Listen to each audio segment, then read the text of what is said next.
Well, welcome everyone to Young Citizens of the World. It's probably the largest global network where students get to do interviews. My name is Kara Allen, and I am coming to you from our middle school communications class in Northern Virginia. We focus on public speaking and interviews, so this is an amazing opportunity for my students to practice those skills that we've been working on. And today we really do have a tremendous honor of speaking with one of probably the most talented musicians I've ever heard perform.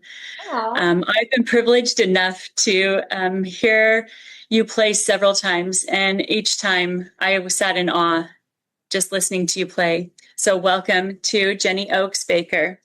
Thank you so much. It's really lovely to be here. Well, we're so glad. Now, just a little background. Jenny Oakes Baker is known as America's Violinist. She holds a Master of Music from the Juilliard School of Music and has performed at Carnegie Hall and with the National Symphony. Is it for 7 years, 6 or 7 years? So I was in the National Symphony for 7 years. I also soloed. Okay. Okay, gotcha. And she's released over 20 albums and continues to perform worldwide with her children. And that group is called Family Four. Guess how many kids she has? Four. That's right. And something that sets Jenny apart from other performers, and which is so impressive, is her expression of faith throughout the music that she creates, often focusing on inspiring and uplifting themes. Her father is currently serving as the president of the Church of Jesus Christ of Latter-day Saints.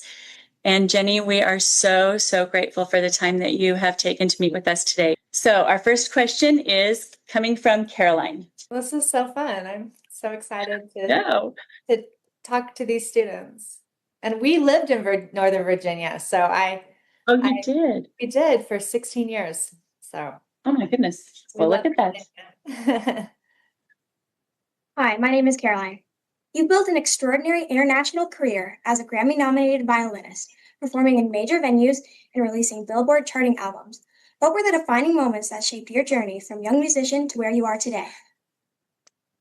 Well, I am so grateful for my faith that has guided me and the Spirit of God that has really led me along. And so all along my path, I'm so grateful that when I had a major decision, I could take that to God and he would answer my prayer. And then even when things got kind of tough, I didn't second guess my choices. I was able to just know that that answer had come from God. And so even when it got tough, I would just carry on and do my best and trust in him and trust that even the trials would be, help me to move forward and become stronger and better and walk the path that God would have me walk. And so some of my defining moments were deciding to go to the Curtis Institute of Music in Philadelphia for my bachelor's. I had to be pretty committed to take that kind of a college route instead of, I'd always wanted to go to Brigham Young University,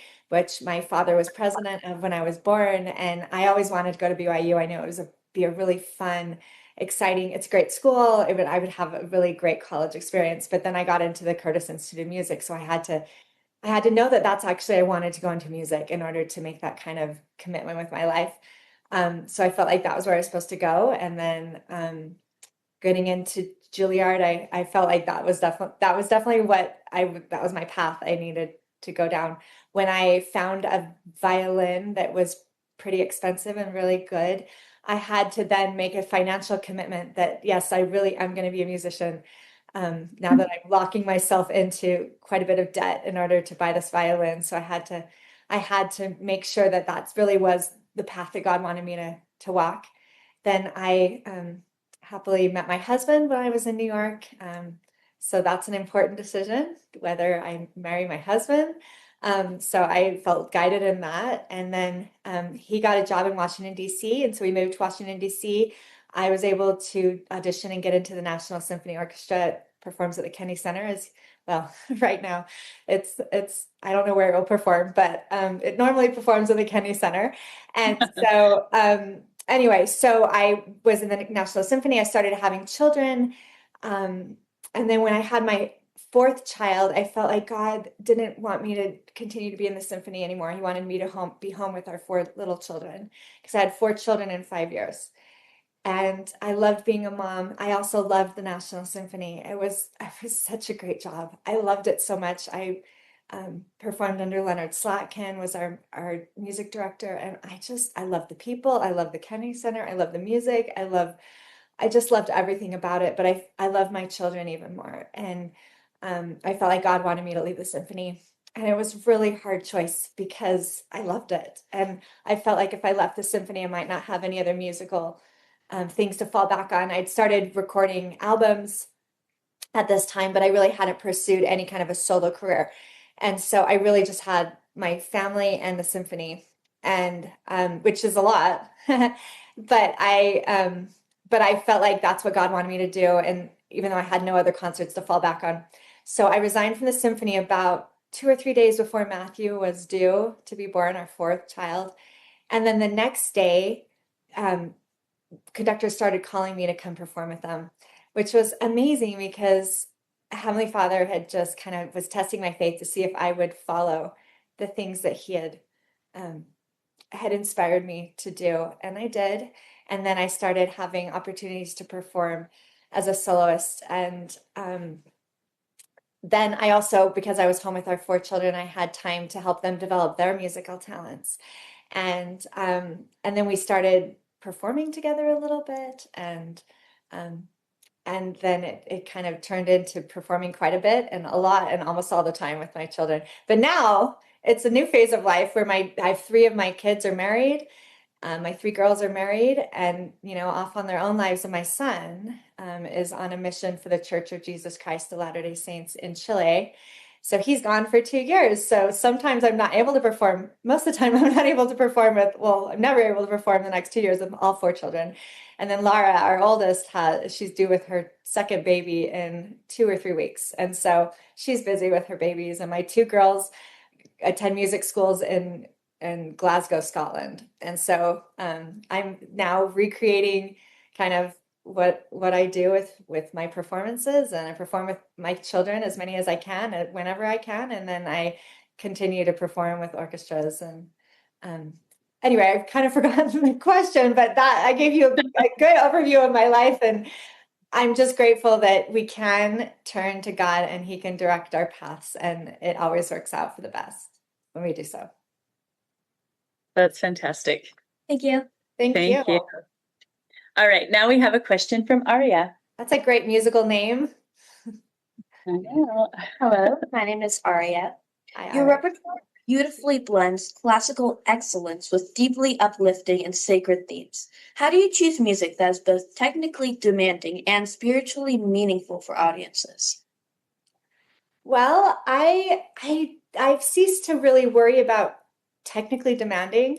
I happily work with a composer named Kurt Bester. He's phenomenal. He's written almost all of my music, and I love how his music kind of starts off on this journey, and it starts in this beautiful kind of inviting way, and then he builds and he takes you on this journey, and it builds and builds and builds, and then explodes and just emotional depth and joy. And then he resolves it in a beautiful way. So you feel like you've been taken on this emotional, beautiful journey, and you're left changed. And so when I was younger in my career, I really cared about people knowing what a good violinist I was. And so I remember I had an experience where I was performing at a worldwide broadcast for the celebration of the president of the Church of Jesus Christ of Latter-day Saints. And it was President Gordon B. Hinckley. And I was invited to perform on his, I believe, 90th birthday celebration concert. It was a huge deal. I was in my early 20s. It was my biggest performance of my life to that point, for sure. And going to be seen by millions of people and broadcast. And it was in the conference center, which seats 25,000 people. It was a huge deal for me. And it'd still be a huge deal for me now. It was a really big deal for me in my early 20s. And they asked me what I'd like to perform. And I really wanted everyone to know I was a good violinist. And so I suggested Carmen Fantasy, which is a really great classical violin work. It is really hard. It is very impressive. And I wanted everybody to know I was a good violinist. So that's what I suggested to perform. And they took that to President Hinckley, and he said, how about something more well-known and maybe something slower? And I was like, I don't want to perform something slower. And everybody knows Carmen Fantasy, and I want to show my skills. And they're like, no, we'd love you to play something slower and more well-known. And so I suggested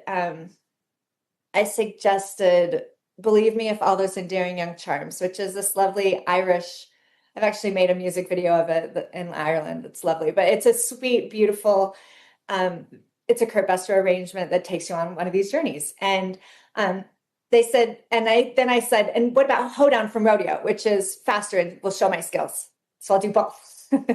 And they're like, yeah, let's just have you do not Carmen Fantasy. Let's have you just do Believe Me If All Those Endearing Young Charms. And I was like, okay, well, okay. Anyway, so the show, I saw in the course of the show that Believe Me If All Those Endearing Young Charms was perfect. It was this beautiful little journey that, and everyone loved it, and it was lovely in the program. And had I gone out there and played Carmen Fantasy or Hoedown from Rodeo that would show my skills, it would have been so, it just would have taken down the program. It would have been all about me and, showing my skills, which is not the point of that program. It was to honor the prophet and celebrate his birthday and bring people together in unity and joy and uplift people. And I learned a really good lesson backstage. I was grateful not to learn on stage, that it's not, as a performer, it's not about us, it's about the audience and creating an experience that will touch their heart and bring them closer to God. And I learned that lesson when I was in my early 20s, and I'm so grateful. And so I don't worry about showing my skills anymore. It's not about showing my skills. Like I have enough confidence in myself and my playing that that's not what it's about. It's about touching people. And I'm really grateful I learned that lesson. And it's been a blessing. And I think that can apply to all of us, that, I mean, especially you'll be happier when you stop focusing so much on yourself. When you start focusing on others, you'll have a happier life. It's the key to joy and happiness, is to focus on others. And of course, you need to take care of yourself in order to focus on others. And you can't allow yourself to be, excuse me, you can't allow yourself to be abused in any way, or a victim, of course. But outside of that, if you'll learn to focus on others, it'll lead you to a happier life. Thank you. You're welcome. That is fantastic. What a great opportunity. And what a good lesson to learn. That's fantastic. Next, we have a question from Charlotte. Hi, my name is Charlotte. What upcoming projects, performances, or recording are you most excited about this year? Well, my next group of concerts is called The Redeemer, Music on the Life of Jesus the Christ. And it's a beautiful Easter celebration concert that it's and I have an album that features the music from the production, which is just so soul-filling and stirring and powerful. It's always my favorite group of concerts to perform, because it really truly affects me spiritually in such a powerful way. So I love all our Redeemer shows. This summer we're celebrating America's 250th anniversary, and I have a beautiful show called American Mosaic that we're trying to take to about 5 of the national parks around America. And so I'm really excited about that show that talks about all the different people that came to America, including those indigenous peoples that were here before, and celebrates each of these groups of people and all their cultures. And the idea is that everyone is a mosaic. And, mosaics are little pieces of tile or glass that artisans put together. They're called tesserae, and they put these tesserae together, and they don't melt away into kind of one homogeneous blob. They remain distinct, just like us. And so, but when each of these individual pieces come together, in whatever country we live in, it makes that country even better, and especially when we unify and we appreciate each other and we're kind and loving. And so that's a show all about that, just unifying as people in our countries and cultures, and appreciating each other's diversity and respecting our differences, and appreciating our similarities. And so I love that show, and it's got really great dancing, and I perform that show with my children. So that's a fun one. And then I always do a great Christmas show that I tour around at Christmas time. So those are the 3 big projects that I work on, and I work on those tours all year. I also I formed a new foundation called the Soul Fill Music Foundation, and it's just a year old. But that foundation, we have donations that people who understand the beauty of music and its power to bring people together. When they understand that, they donate, and then we're able to make these ticket prices more affordable for everyone to be able to attend with their families, with their friends, with their loved ones. And so we try to have tickets start at $15 so that almost everyone can afford to come to these shows. So that's an exciting endeavor. We also give away a lot of tickets to veterans and those in need. We give tickets to missionaries to bring their friends. And anyway, so those are the things that I'm excited about. And I'm also a grandma, and my daughter is pregnant with her second. So that's always something to joy in. Family.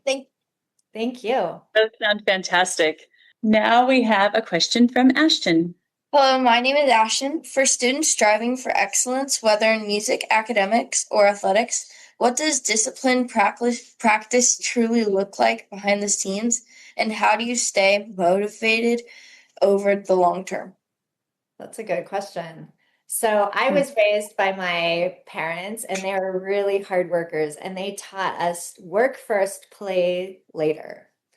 And that's a really good mantra to remember, to do work first and play later. And I love it because then when you get to the play, when your work is done, you enjoy your play a lot more than if you're feeling guilty that, oh shoot, I should be working right now and I'm playing. And so work first, play later, never give up, always, keep trying, and joy in the journey, because it's okay if you make mistakes. You can learn from those mistakes. Do everything you can to prevent the mistakes, of course, because mistakes take time. So you do whatever you can to prevent the mistakes, but you work first, play later. I love going to bed early and getting up early. My mind is especially now that I'm older, my mind is so much more clear. And I found that if something's really overwhelming at night and I can't even manage to attack it, because I have a lot going on and a lot of the things I do are not very fun. But it doesn't matter if it's fun. If it needs to be done, you just do it. So I found like going to bed early and getting up early and doing the hardest things in the morning, they're so much easier. And staying motivated, I don't think a whole lot about whether it's something that's fun. If it needs to be done, I just get it done. And I also, I pray to God for help, and He always helps me when I ask.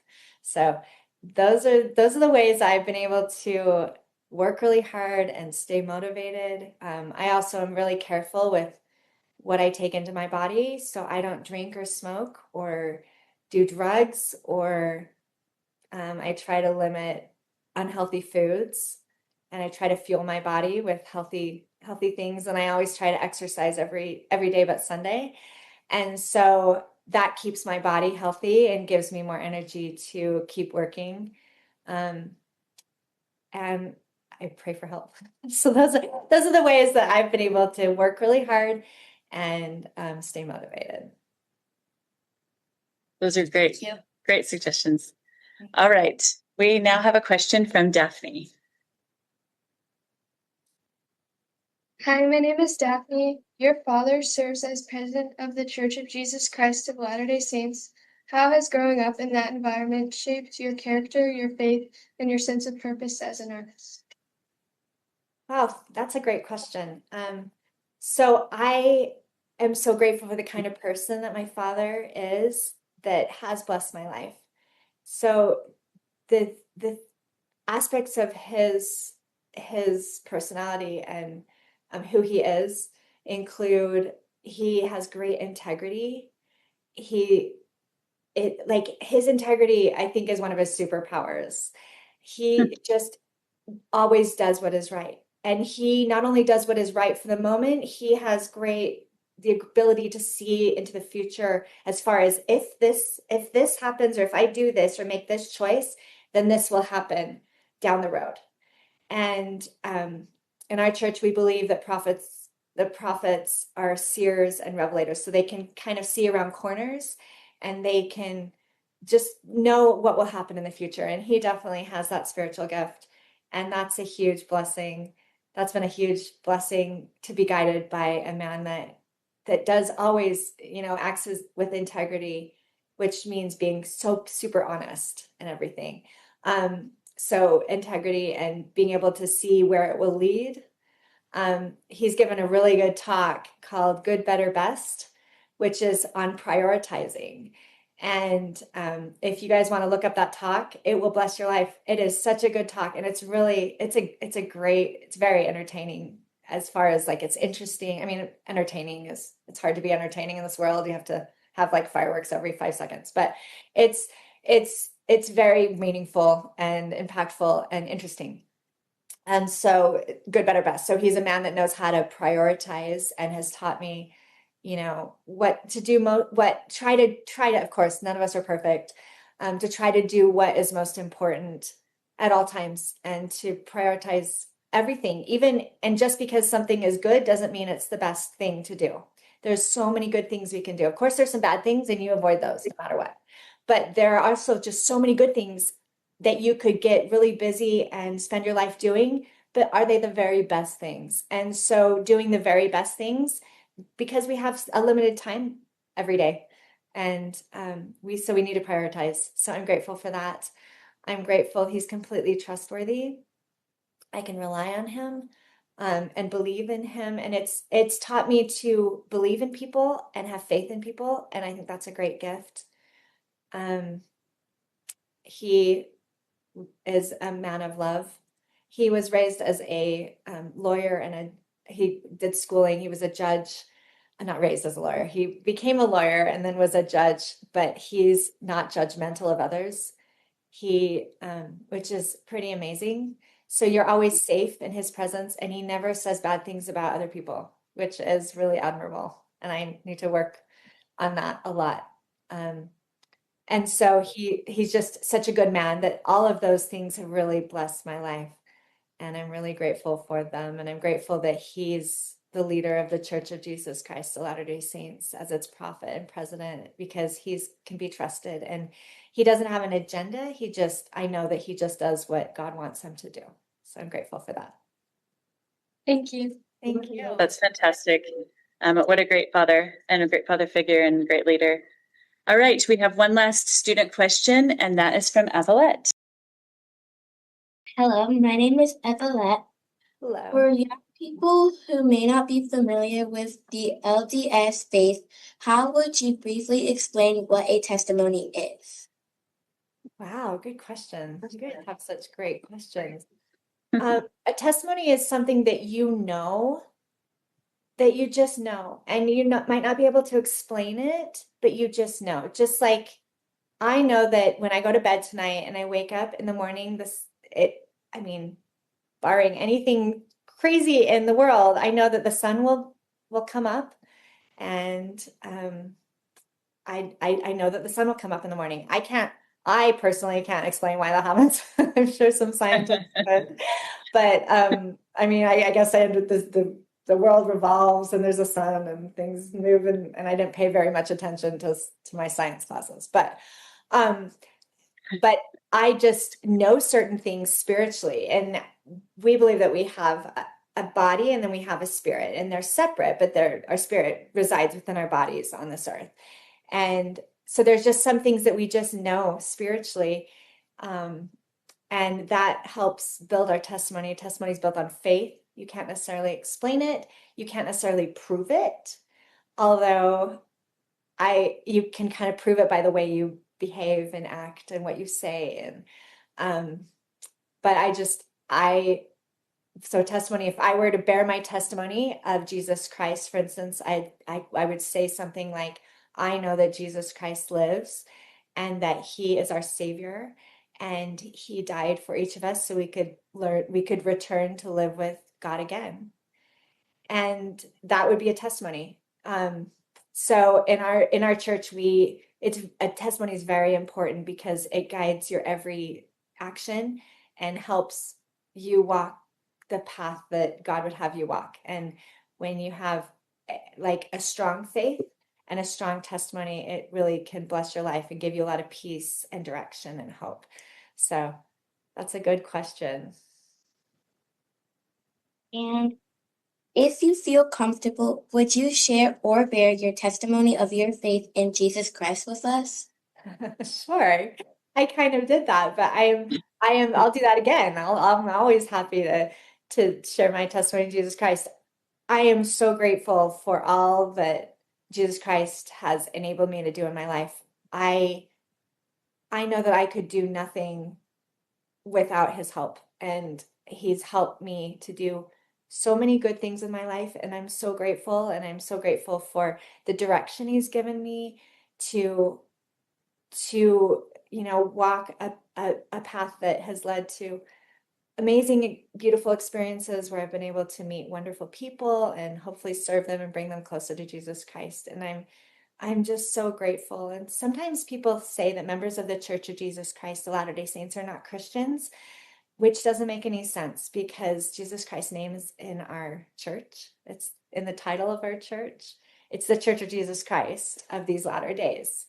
And I'm grateful to know that we do believe in Jesus Christ. He's the head of our church, and the prophet is guided by him. And our members, everything we do revolves around our love for Jesus Christ. And I'm so grateful for the light and the joy that has brought into my life. And I'm grateful for the teachings of the Church of Jesus Christ that have blessed me and my family to have lots of peace and joy and direction, and really kept us grounded and given us beautiful blessings that I value so dearly. So thank you so much for inviting me to bear my testimony in Jesus Christ. Thank you so, so much for sharing all of those things with us. Truly, your inspiring words and example, I think have touched, I know me, and I hope these youth today, and for sharing a little bit of your journey and the faith that has gotten you there. To conclude, would you be willing to play a piece that means a great deal to you, even maybe a short excerpt, as a little musical gift for the millions of students that watch around the world? I'm going to perform Amazing Grace. This is one of my very favorite pieces to perform. It always touches my heart, and I can feel God's love as I do so. One of my favorite things about being a musician is being able to be a vessel through which God's love comes down and is conveyed to the audience. So I hope that everyone feels God's love when I play Amazing Grace. Thank you so much.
Thank you so very much. That was moving. Oh, thank you so much. We appreciate all your time today and hope to be able to see you perform another time. Oh, thank you. Thanks so much. It was really a joy to be able to talk with all of you.